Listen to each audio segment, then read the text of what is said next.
അതിന് പൂജ എന്ന് പറയുന്ന പ്രത്യേക വിധികളില്ല. നാമമന്ത്രങ്ങൾ മാത്രം ചൊല്ലിയാൽ മതി.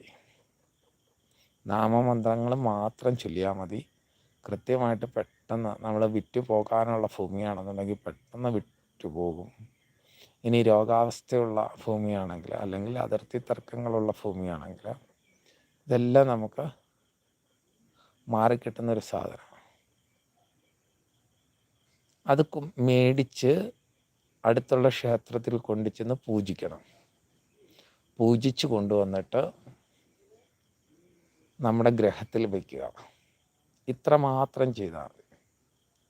ഈ ഒരു സംഗതി ഇത്രയും കാര്യം ചെയ്ത് വീട്ടിൽ വെച്ച് 2 ആഴ്ചയ്ക്കുള്ളിൽ സംഗതി കയ്യിൽ നിന്ന് വിറ്റ് മാറിപ്പോയില്ലെന്നുണ്ടെങ്കിൽ ഞാൻ പറയുന്നതിനകത്തൊന്നും ഒരു വിശ്വാസവും വേണ്ട.